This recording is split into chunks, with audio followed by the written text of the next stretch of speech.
Well, howdy y'all. Welcome back to Once Upon a Time in Texas with episode number 69.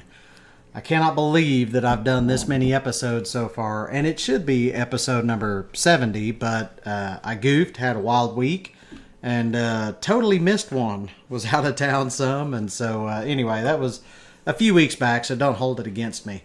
I am your host, Michael Mitchell. A couple of random things. So summer is here. We're finally starting to hit some almost 100-degree days here in North Texas. It's definitely been humid. We are getting rain like nobody's business. As a matter of fact, while we're on the podcast today, you may hear some thunder in the background because we have some absolute teetotal torrential freaking downpour going on since about 2 o'clock this morning, and it's 8:30 now. We've gotten about 3.5 inches of rain here at the Once Upon a Time World Headquarters in Wichita Falls, Texas. So it's just crazy. We've been getting rain like crazy. I think we're already over our yearly total. I'm not sure. I had a friend tell me that. I've not confirmed that, but holy crap, I would believe it. Even going to the gym this morning, I went ahead and threw my my paddle and my life vest in my big 3/4 ton truck, just in case I needed to paddle my way down to the gym a little bit. Thought I was going to have to hop out and help, paddle my Ford F-250 down the road a little bit, because holy cow. Of course, with summer comes summer camp. So me and my son are going with Troop 1 to summer camp over at Camp Rockefeller in Damascus, Arkansas. Looking forward to that. That is one of the camps in the area. Well, I say in the area, it's a 6-hour drive, but that's one of the camps that I have not been to, and looks great. Our girls troop, our female troop, Troop 2, due to some leadership issues, well, not issues. Issues hard. It's bad to say. It makes it sound bad. We didn't have a second adult leader that is able to go. And so our scouts pivoted a little bit and said, hey, what if we just do some like long weekend type camps and we go to some cool places? So we're looking at things like Caverns of Sonora, maybe going up and doing some stuff in Oklahoma, climbing the highest peak in Oklahoma out at Black Mesa, maybe going out and doing the highest peak in Texas, which is a Guadalupe Peak. And so we're just pivoting. All of our scouts in our troop currently have been to summer camp before multiple times. And so this was just an opportunity to do something different. And while I will miss a week of summer camp with them specifically, breaking it up and doing 2 or 3 kind of long weekend type trips over the summer was a great idea. And so my wife came up with that, and our scouts just ran with it. So Memorial Day was earlier this week, and do you know who your local heroes are? I thought I did, but I found a few more during our Memorial Day services with the Scouts, and there's some really cool local heroes, including one who died in World War II, one that was a POW and a lone survivor of a submarine explosion, and I mean, really a few others. Just fascinating stuff. And so we're going to talk about that this week, since it is the week of Memorial Day, even though it's now over. I want to take this opportunity to just share a little bit.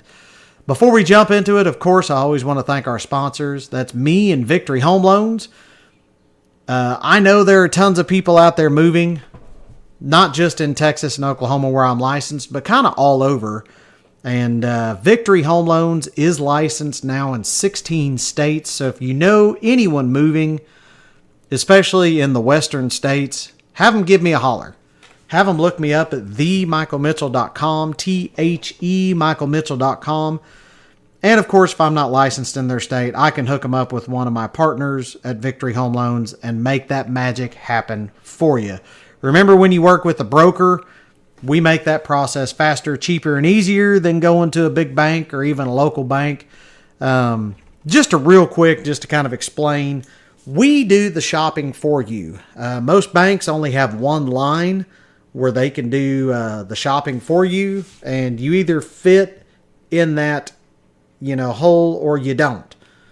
And if you don't, tough. I think currently, right now with Victory Home Loans, we have like 23 different lenders, maybe more, that we can shop. We're adding some others. Some of them are very specific. We even have a land loan company currently, land and agricultural. We have some that do only reverse mortgages, which I know get a bad rap. But once it was explained to me a little better, reverse mortgages absolutely have their purpose if they're done right. And so, yeah, why not work with somebody like me who has a lot of different tools in the old toolbox to help you get into a product and rate that you need. So, themichaelmitchell.com, THE-michaelmitchell.com. Remember, when you work with me in Victory Home Loans, we sell dreams, not mortgages. Isn't that nice? So anyway, where did this week's idea come from? Well, as a leader in multiple scout troops, we get asked to serve a lot, and Memorial Day is really no exception. One of the scout troops that I'm involved with is chartered by the Thomas Fowler American Legion Post 169, right here in Wichita Falls. And they have been nothing short of amazing to us. Probably one of the best charter partners that I've ever seen in my time with the Boy Scouts, which is 40 years next year. And 13 years as a professional. They really stand up and step up and help us out where it's needed, show us a lot of love, and they are proud to have us there, and we are proud to be a part of their American Legion family. So with that, we usually serve with them in Memorial Day ceremonies at local cemeteries, specifically Crestview Memorial Cemetery, which is just on the south side of town. Thomas Fowler is a name that I had heard before, as the post is named after him, and we have a local elementary school that 2 of my kids attended that is also named after him. But I really found out who he was kind of this weekend. I mean, I'd heard it before, but I was always kind of doing things. This was the Memorial Day that I stopped and listened. And we're going to talk about him a little bit because he is worth noting. And our scouts also found several other veterans in this same cemetery that also sounded just amazing. So one was a WASP. This was the Women's Air Force Service Pilots. There is a WASP museum in Sweetwater, Texas that is outstanding. My wife and I went to it in the fall. To say these ladies had it tough and were kind of on the leading edge of women in aviation is an absolute understatement. Absolutely some of the coolest people out there. And, some of them died in pretty rough ways too during their training. I did not get the lady's name that was buried at Crestview Elementary. We had a scout who saw it, didn't take a photo or remember how to get back to it. But I really thought it was worth mentioning that, one of these ladies is buried here, and actually probably multiple, but this is the one that I heard of. So there's a ton of history on the web about WASPs, but I found this specific information on afhistory.af.mil. And it says, in September 1942, after several times rejecting proposals to use qualified women pilots for flying duties, the Army Air Force's commanding general, Henry H. Arnold, agreed to form 2 groups designed to meet the need for pilots to ferry aircraft. The Women's Auxiliary Ferrying Squadron, or WAFS, WAFS, led by Nancy Harkness Love, enlisted already qualified women pilots to transport training aircraft from factories to training bases. Meanwhile, the Women's Flying Training Detachment, the WFTD, led by Jackie Cochran, oversaw an intensive training program to increase the number of women who could fly for the ferrying division. On 5 July 1943, Arnold put Cochran in charge of all women pilots, with Nancy Love as the executive for women pilots in the ferrying command. A month later, on August 5th, 1943, the WAFs, WAFS, and WFTD merged into a single unit for all women pilots who were rapidly extending their qualifications to every type of aircraft in service. The new unified group called itself the Women's Air Force Service Pilots, or WASP, WASP, WASP, with its pilots known as WASPs. So there's a ton of information out there about WASPs, incredible history, but I wanted to pull out just a few quick facts. They logged more than 60 million miles and flew every single type of plane in the Army Air Forces at the time. They delivered 12,650 aircraft to training bases, and also I believe they ferried some of them overseas to be used for stuff in that theater. A March 1944 bill tried to change their status from civilian to military service, but it was defeated because, they're women and they're not really doing military work, I guess is kind of the thought process. However, that did change in 1977, and that's unfortunate. They did not get their military and veteran status until 1977, but they did finally get it, and they were recognized. That was great. Another one we found at the Crestview Memorial Cemetery was a Tuskegee Airman is buried out there. Again, there's a ton of information about these veterans, and I found a quick bit of history on Wikipedia. I did not get this guy's name, as again, one of my scouts told me about it, and they were like, hey, it's really cool.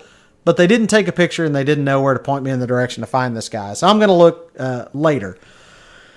But the Tuskegee Airmen, in case you didn't know, was a group of African-American military pilots, fighter and bomber, and airmen who fought in World War II. They formed the 332nd Fighter Group and the 477th Bombardment Group of the United States Air Forces. The name also applied to the navigators, bombardiers, mechanics, instructors, crew chiefs, nurses, cooks, and other support personnel. The Tuskegee Airmen received praise for their excellent combat record earned while protecting American bombers from enemy fighters. The group was awarded 3 Distinguished Unit citations. All black military pilots who trained in the United States trained at Greil Field, Kennedy Field, Monton Field, Shorter Field, and the Tuskegee Army Airfields. They were educated at the Tuskegee Institute, which is now known as Tuskegee University, located near Tuskegee, Alabama. Of the 922 pilots, 5 were Haitians from the Haitian Air Force, and 1 pilot was from Trinidad. It also included an airman born in the Dominican Republic and 1 born in Jamaica. So lots of cool history there, and we have one of them that is buried here in Wichita Falls. Another one, and this is what interests me. How did they end up in Wichita Falls? And that's kind of the tough part. You kind of can't find some of this information out, but a Tuskegee Airman being buried here in Wichita Falls out of only 922, it seems odd. Like, why here? Not that Wichita Falls is a bad place to be by any stretch of the imagination. But, no matter where you are, it kind of makes you wonder, well, how the heck did they end up here? So, and here's another one that kind of blows our mind. A Navajo code talker is another veteran that we found right here buried in one of our cemeteries. We did go to his gravesite. Jack N. Nez, N-E-Z, can be found right here in Wichita Falls. Now, there are 2 Jack Nezes that were Navajo code talkers. Here's the info on one that I could find info about. Nothing verifies that he is the one buried here in Wichita Falls. However, the birth and death years do match. So I suspect it's correct, and I suspect it's him. So a little history on Navajo code talkers. During World War II, the U.S. Marines enlisted 29 Navajo men who participated in every major Marine operation in the Pacific Theater. Code talkers worked in pairs, one on the front lines and one behind the lines, communicating by radio or telephone. To prevent the enemy from breaking the code and gaining access to important information, there were no printed code manuals. Code talkers had to memorize all the words and translations they used. Two different types of code were used during World War II. The first type was developed based on the languages of the Comanche, Hopi, Meskwaki, and Navajo peoples. They used words from their languages for each letter of the English alphabet. Messages could be encoded and decoded by using a simple substitution. Oh, good Lord. I can't even read my own spelling. A substitution cipher where the cipher text was the native language word. The second type of code was informal and directly translated from English into a Navajo American language. If there was no word in the native language to describe a military word, code talkers would describe the word. They would make it up. For example, the Navajo did not have a word for submarine. Of course, why would they? So the translation they utilized was iron fish. So Glenn Nez, of Marine veteran Jack Nez, didn't know a lot about his father's military service. He knew his father was a radio operator during World War II on Wake Island. The Code Talker program was classified until 1968, so those involved were not able to disclose any stories about their roles in the war until it was declassified. Jack died in 1977 without sharing his role as a code talker with his family. In 2000, Congress passed a bill to recognize the code talkers, and their story and photos appeared in the media across the country. The Nez family was astonished when they recognized Jack as one of the photos, listing him as one of the original 29 Navajo code talkers. Jack Nez was born in 1924 and grew up on a Navajo reservation in Fort Defiance, Arizona. After high school, Jack attended Haskell University to become an auto mechanic, where he met Glenn's mother, Lavera, who was studying to become a nurse. When the U.S. became involved in World War II, Jack volunteered for the Marine Corps at the age of 17. After it was discovered he was fluent in the Navajo language, Jack agreed to participate in a special project developing a code that would be used to communicate important military messages. Jack served on the Pacific Islands from January 43 to August of 44. Approximately 400 to 500 Native Americans served in the U.S. Marine Corps during World War II as code talkers. Decades after their service and sacrifice, the federal government recognized and honored the legacy and history of the code talkers' contributions to American democracy. On August 14, 1982, President Ronald Reagan declared the day as National Navajo Code Talkers Day.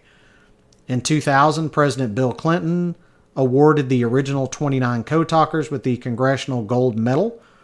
And in 2001, President George Bush presented medals to the 4 surviving code talkers at a ceremony at the Capitol Rotunda.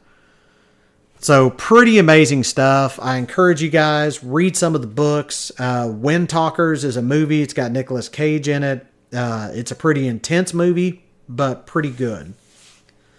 The next guy is a lone survivor of the sinking of the submarine USS Tillaby. Found his information on navylog.navymemorial.org, and here it is. And we noticed it. Actually, it was my wife and oldest daughter who noticed it, because it says so on his tombstone, lone survivor of the USS Tillaby. Here's what I could find online. And it was very specific. So here's what I could find. The guy's name was Clifford Kuykendall. The last thing Clifford Kuykendall remembers hearing before the explosion was a crewmate saying, "Well, there they go. We'll see what happens now." About 35 seconds later, there was an explosion. When Kuykendall came to, possibly a few minutes later, he's not sure, he watched helplessly as his submarine USS Tillaby slowly sank into the Pacific and out of sight. Kuykendall was a 19-year-old submariner in the early hours of March 26, 1944, when Tillaby launched 2 torpedoes meant for a Japanese transport. Instead, the torpedoes ran a circular route and struck the submarine. He was the lone survivor of a crew of 80. He says the concussion was terrific. I was on lookout, and it was a real dark night, drizzling, he recalled. I was blown into the air, and when I came to, I was submerged in the ocean. I fought my way back to the surface. I had swallowed so much water that I could taste salt and diesel fuel for at least a year after that, Kuykendall said. He floated for several hours alone, except for an empty sun-kissed orange crate that bumped into him. Kuykendall credited his shipmate, EM1 Louis Joseph Hieronymus, for saving his life. Hieronymus had forced him to take a life belt before going on lookout. The partially inflated life belt kept him afloat long enough to be spotted.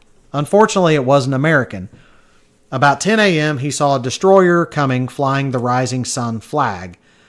They made a circle around him and opened up with machine guns, firing at me, he said. Fortunately, they never got a lethal shot in, but bullets were flying all over the place. The Japanese brought him aboard, pulling him up with a net because he was too weak to climb aboard. That's when he had his third brush with death. So first, he was blown up. Second, the Japanese are shooting at him, and then they just decide to pull him on board. And then his third brush with death in less than 24 hours. A Japanese officer holding a sword called him a coward for not drowning himself rather than being captured. The officer swung the sword over Kuykendall's head 4 times, missing each time. Each time he swung it, there were 2 Japanese soldiers on either side of me holding me up. I collapsed and fell to the deck, and the sword would pass over my head, he said. I did that intentionally because I knew if the sword hit my neck, it would chop my head off.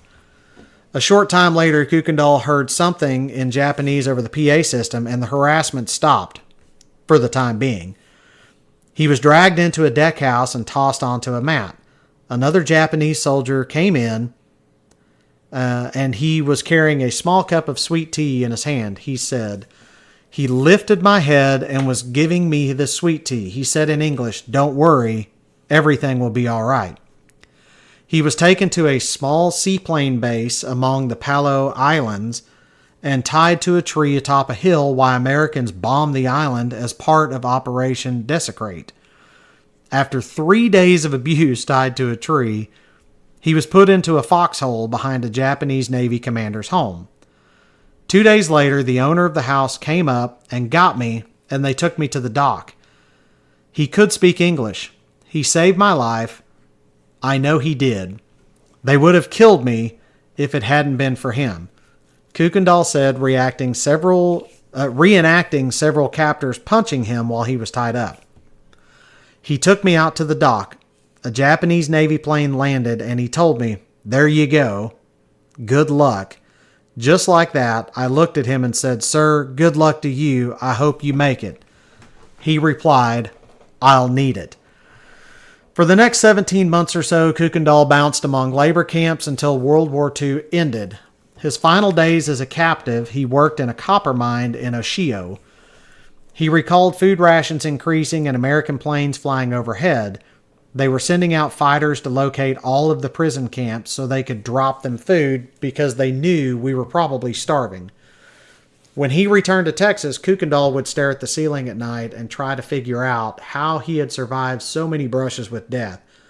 I'd say, "How did this happen?" That went on for a couple of months. Why, little old me?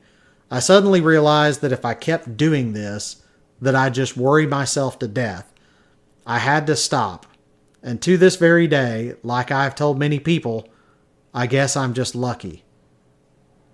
Wow. And he got several medals, POW medal, all kinds of stuff. What an incredible guy, and what an interesting fellow to be buried here in Wichita Falls, Texas.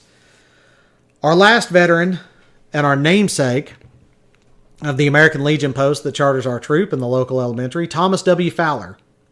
So Thomas Weldon Fowler was a student of the Texas A&M University, United States Army officer, and a recipient of America's highest military decoration, the Medal of Honor, and he was recognized for his actions in World War II. Fowler joined the Army from his birth city of Wichita Falls, Texas in January 1943, and by May 23rd, 1944, was serving as a second lieutenant in the 191st Tank Battalion. On that day, he led a combined armor infantry attack near Carano in Aprilia, called the Factory by Allies, near the Anzio beachhead in Italy. He was posthumously awarded the Medal of Honor on October 28, 1944, for his actions during the battle near Carano. Thomas Weldon Fowler, aged 22 at his death, was buried at Crestview Memorial Park in his hometown of Wichita Falls, where American Legion Post 169 is named in his honor. So, the citation for the Medal of Honor is interesting, and I'd like to read it to y'all. So, for conspicuous gallantry and intrepidity, I'm not sure I'm saying that right, at risk of life above and beyond the call of duty on 23 May 1944 in the vicinity of Carano, Italy. In the midst of a full-scale armored infantry attack, 2nd Lieutenant Fowler, while on foot, came upon two completely disorganized infantry platoons held up in their advance by an enemy minefield. Although a tank officer, he immediately reorganized the infantry. He then made a personal reconnaissance through the minefield, clearing a path as he went by lifting the anti-personnel mines out of the ground with his hands. After he had gone through the 75-yard belt of deadly explosives, he returned to the infantry and led them through the minefield, a squad at the time. As they deployed, 2nd Lieutenant Fowler, despite small arms fire and the constant danger of anti-personnel mines, made a reconnaissance into enemy territory in search of a route to continue the advance. He then returned through the minefield and, on foot, he led the tanks through the mines into a position from which they could best support the infantry. Acting as scout 300 yards in front of the infantry, he led two platoons forward until he had gained his objective, where he came upon several dug-in enemy infantrymen. Having taken them by surprise, 2nd Lieutenant Fowler dragged them out of their foxholes and sent them to the rear twice when they resisted. He threw hand grenades into their dugouts.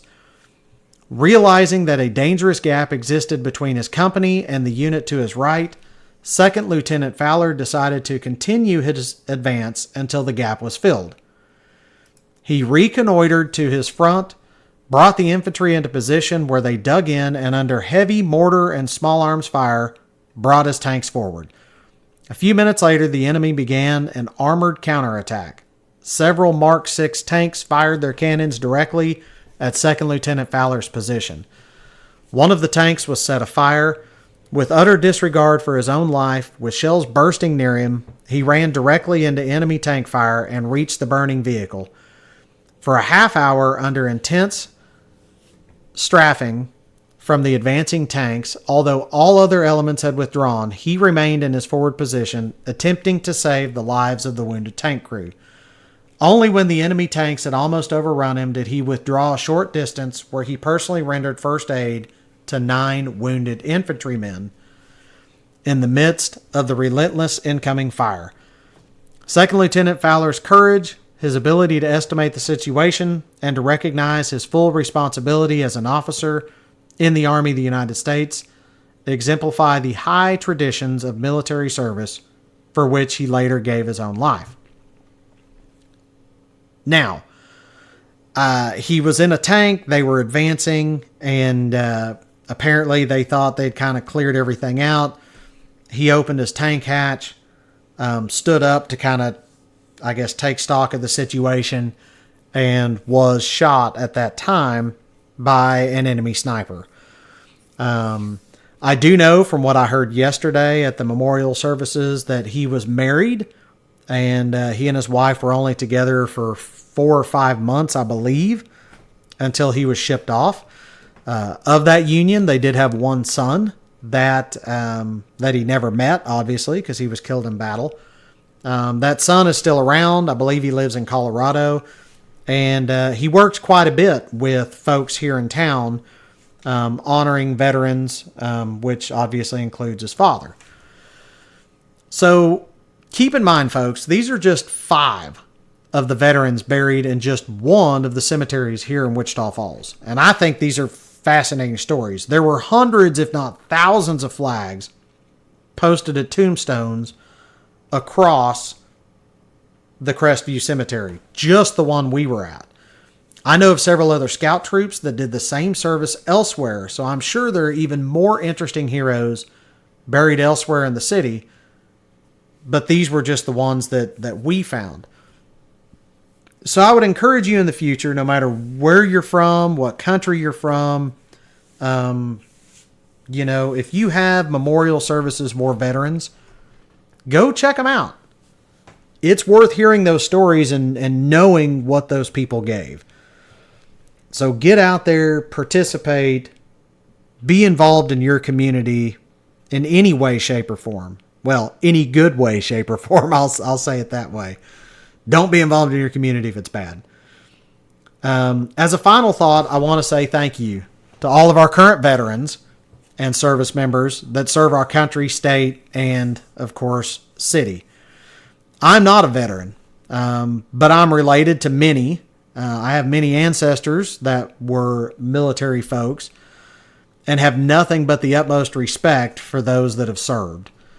I was going to serve, but it didn't work out for me. There's a whole story there, but suffice to say it wasn't in the cards for me and never ended up doing so. So rather than feel guilty about not serving my country through military service, I serve in a lot of other capacities by serving youth, serving my community, and then honoring those that have served at every possible opportunity. So to any of my listeners out there that are veterans or related to veterans that have passed on, I tip my hat to y'all. Genuinely and sincerely, a heartfelt thank you for your service or your family service. Cannot thank you enough. Tipping my hat to you guys. So what do y'all think? Let me know what other weird, off-the-wall, interesting Texas history you'd like to hear about. I want to thank our sponsors again, of course, me and Victory Home Loans. Keep in mind, if you know someone moving, especially here in Texas or Oklahoma, send them my way. Send them over to themichaelmitchell.com, THEMichaelmitchell.com. And remember, I sell dreams, not mortgages. I love making people laugh and smile, and I really enjoy helping people get into homes of their own. Thank you all for tuning in to Once Upon a Time in Texas. May God bless Texas and the United States. And as always, remember, the stars at night are big and bright, deep in the heart of Texas. Y'all have a great week.